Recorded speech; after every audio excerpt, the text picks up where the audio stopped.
Friends, நம்ம சேனலை இதுவரை சப்ஸ்கிரைப் பண்ணாமல் பார்க்குறவங்களும் புதுசாக நம்ம சேனலை பார்க்குறவங்களும் மறக்காமல் சப்ஸ்கிரைப் பண்ணிவிட்டு பக்கத்தில் இருக்கிற பெல் பட்டனை அழுத்துங்க. வெல்கம் டு சென்னையில் ருசியான ஃபுட்டு. இன்றைக்கி நம்ம செய்ய போகிறது 21 காய் போட்டு சாம்பார் வைக்க போகிறோம். ஃபஸ்ட்டு அடுப்பை பற்ற வச்சுக்கிட்டு வானல் வைங்க.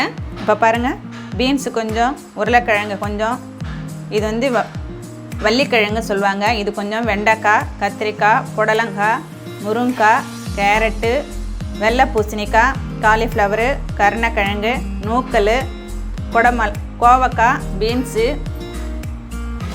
கோஸு,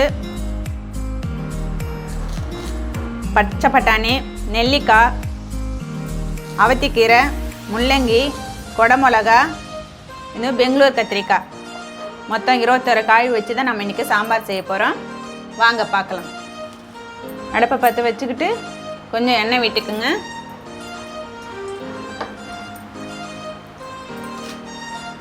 அதில் நம்ம சூடானது பிறகு, எண்ணெய் சூடானது, சின்ன வெங்காயம், பெரிய வெங்காயம் 1, பச்சை மிளகாய் ஒரு 4 போட்டுக்குங்க.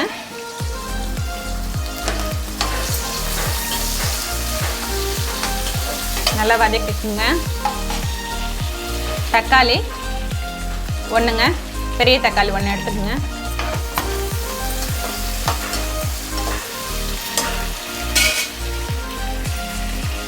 காயெல்லாம் போட்டிருக்கேன்.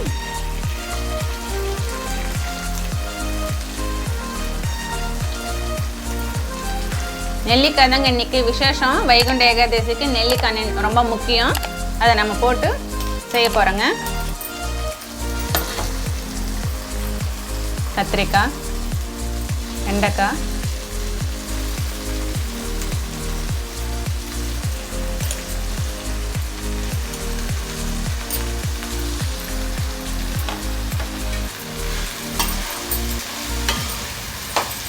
எல்லா காயும் நம்ம சேர்த்து நல்லா வதக்கிக்குங்க.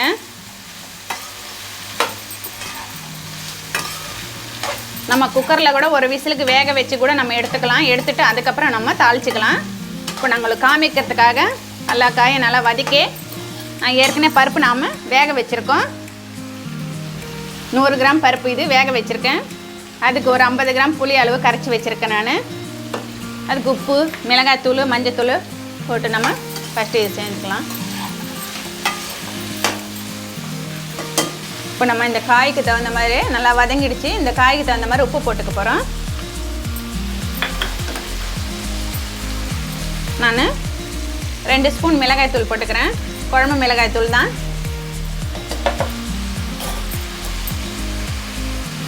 நான் சின்ன ஸ்பூன் 1 ஸ்பூனில் மஞ்சத்தூள் போட்டுக்கிறேன்.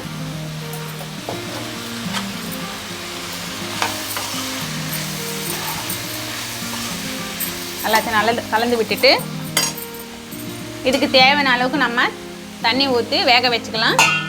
அதுக்கப்புறம் நம்ம பருப்பெல்லாம் போட்டு நம்ம தாளிச்சிக்கலாம். இந்த அவத்திக்கீரை மட்டும் நம்ம சாம்பார் கொதிக்கும் போது நம்ம போட்டுக்கலாம். உப்பு நம்ம போட தேவை, போட்டால் கசக்கும். இந்த காயெல்லாம் ஃபஸ்ட்டு வேகட்டும்.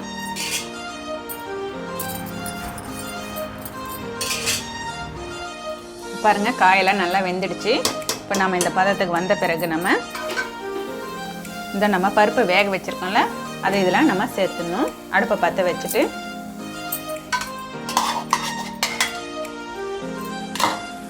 இந்த புளி கரைச்சி வச்சுக்கிறோம், 50 கிராம் புளி அளவுக்கு, அதையும் இதில் சேர்த்துக்கிறோம். இல்லை நம்ம கலந்து விட்டுடுங்க.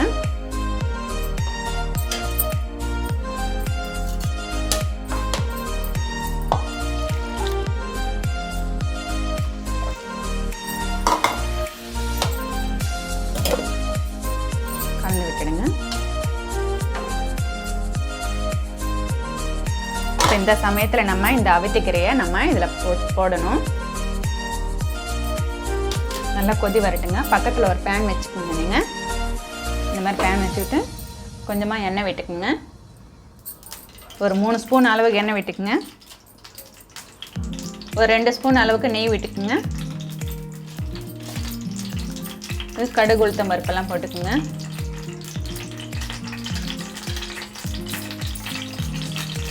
கொஞ்சமாக நறுக்கி வச்ச வெங்காயத்தையும் இதில் சேர்த்துக்குங்க தாளிக்கிறதுக்கு.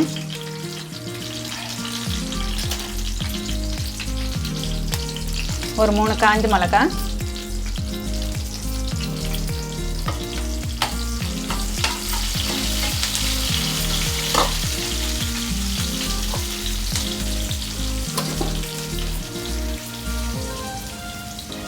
இந்த சாம்பாருக்கு நம்ம சாம்பார் பொடி ஏற்கனவே நாங்கள் யூடியூப்பில் போட்டிருக்கோம் பாருங்கள். இந்த சாம்பார் பொடியை நம்ம ஒரு 2 ஸ்பூன் அளவுக்கு நம்ம சேர்த்துக்கணும்.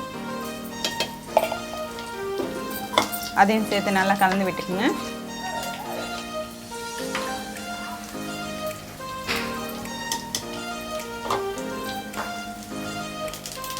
இப்போ பாருங்கள், இந்த தாளிச்சதை நம்ம இந்த சாம்பாரில் நம்ம ஊற்ற போகிறோம்.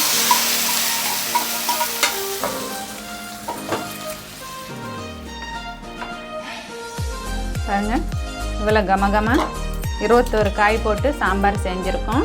டேஸ்ட்டாக நீங்கள் வீட்டில் இந்த மாதிரி செஞ்சு பாருங்கள், அவ்வளோ அருமையாக இருக்குங்க. கொதி வந்த பிறகு நம்ம இறக்கிட வேண்டியதாங்க.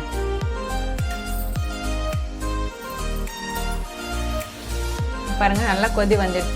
இந்த வீடியோ உங்களுக்கு பிடிச்சிருந்தா லைக் பண்ணுங்கள், ஷேர் பண்ணுங்கள், கமெண்ட் பண்ணுங்கள். மறக்காமல் பக்கத்தில் இருக்கிற பெல் பட்டனை அழுத்துங்க. இது போன்ற மற்றொரு ருசியான ரெசிபியை விரைவில் மீண்டும் பார்க்கலாம். தேங்க்ஸ் ஃபார் வாட்சிங்.